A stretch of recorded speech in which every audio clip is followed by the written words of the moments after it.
Last video, a couple people said they wanted to see the Thoughtmobile for the last time. It's still here. I'm gonna tell y'all why the Thoughtmobile's still here. We got some mats we're gonna put in the new Thoughtmobile.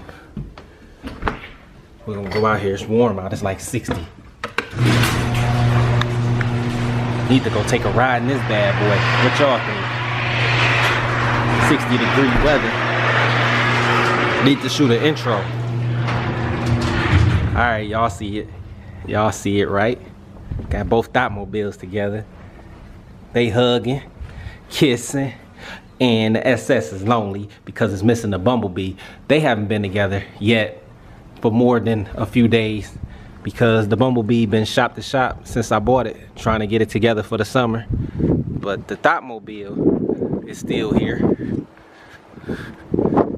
I'm gonna tell y'all why the Thoughtmobile is still here. The Thoughtmobile is still here because my uncle still had to get his money together to come get the car. I'm giving him the car for free, but I just told him that if he wanted the car, he got to get the title changed over the same day because I can't have nobody messing up my license. You know what I'm saying? Getting tickets and stuff in my name. So it's only right. I mean, I want y'all to get in the comment section right now. Let me know if that's the right thing to do. You know what I'm saying? Not give him the car until he able to get the title changed because I don't want to hold that responsibility. But we got the new Thoughtmobile right here. We're gonna put the new mats in here. I wonder, let's see. We're just gonna throw them in here right now. I got the munchies over there. I'll be watching everything that go on around the house. We got a camera right there. Yeah, man, I don't care where you live at. You never can be too safe.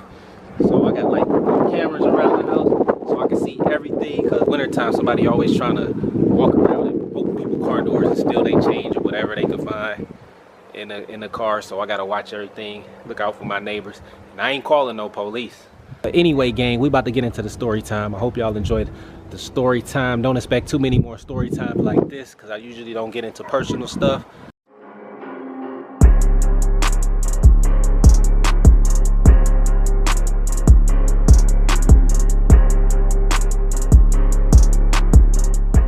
Today's vlog is going to be a little different. We're going to talk about jail. Your boy CJ on 32 going to jail and why I decided to talk about this subject. First off, I've been getting a lot of people in my DM on Instagram. I don't know if they trying to make me feel guilty, bad, or just trying to express their story or the struggle to get me to conversate with them. You know what I'm saying?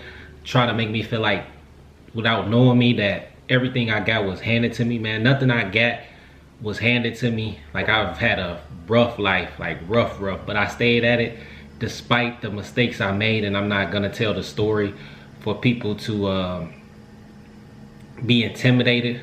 But hopefully I can show some people, like the people that was in my inbox, that you can make mistakes in life and you can still change your life. You know, the only thing that can stop you really is, you know, death or going to prison for the rest of your life. It's never too late to change. And you know, I've been to prison 3 times. I've been to jail numerous times, all on weapon charges. You can see down below, this was the last time I was arrested. I was arrested after your 3rd gun case. They charge you with an armed habitual criminal. You know, so I never had nothing easy in life, you know. But one thing I've never been, I've never been a follower.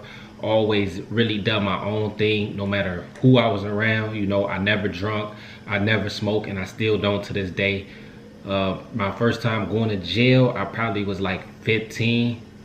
And from that time, when you live like a street life and you see like power and putting fear in people's heart, you feed off that. You know, you feed off that and you want more and more and more.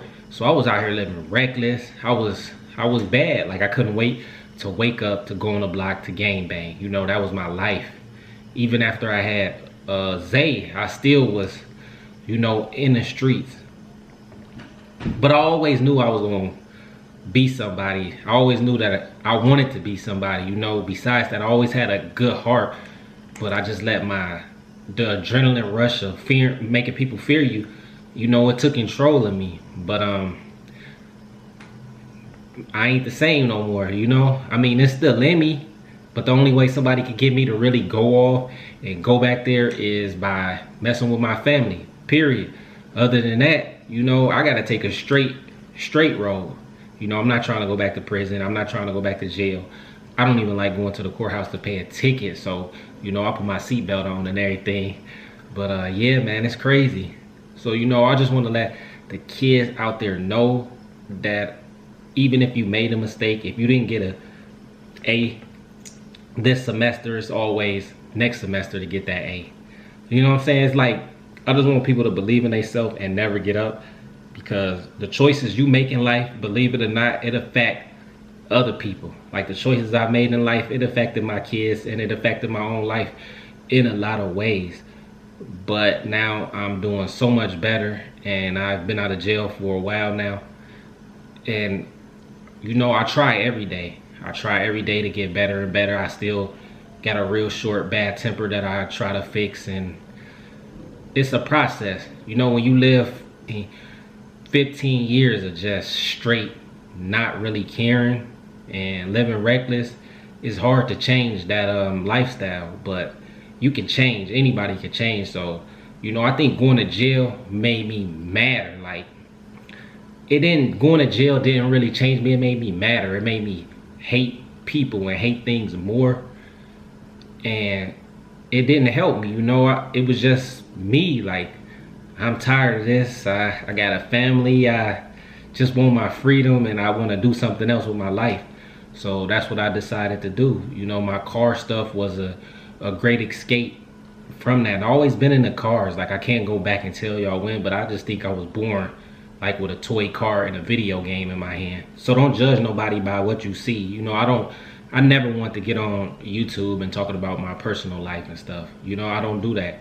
You know, YouTube is for fun, it's for entertainment, not about my personal life. But I think that I had to come out and talk to people about, you know, a little bit of my past, because it wasn't easy. And, you know, people always say put me on and do this and that. Like, put you on what? Like, get a job. You know what I'm saying? You gotta work for what you want. Nobody handed me nothing. Everything I got, I worked for it, and now I feel I deserve it. You know, I've had a rough upbringing. I lost many friends, many family members, and I'm still standing today.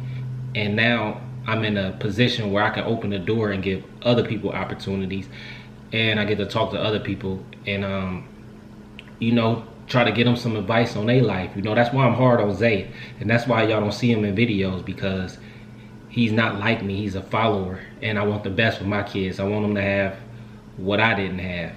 You know, not saying that growing up my parents brought me everything that I wanted. I really had a good upbringing. You know, I'm still real close to my dad and my mom. I love my two brothers, but I just took my own path, and on my mother's side of the family was a little bit more, you know, rugged, a little bit more streets and gang stuff, and that's what I like to be around. You know, on my dad's side it was different. It was more like boring, and you know, my grandmother and grandfather sitting in the living room watching MASH and sports. Like, I don't know, I just didn't like that type of stuff.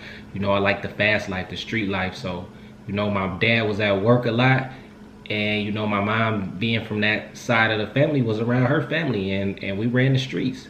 You know, we ran the streets a lot, and I seen a lot. And the moral of the story is, guys, like, I ain't have it easy. Nobody handed me nothing, you know, and never give up on life. I could have gave up on this YouTube stuff. When CJ was telling me to start a YouTube, I'm like, what I need a YouTube for? I got everything I want already before YouTube. But now it's a way to connect and show people I do, and I appreciate this platform a lot, because when I first started YouTube, I was thinking about, you know, wow, he making all this money.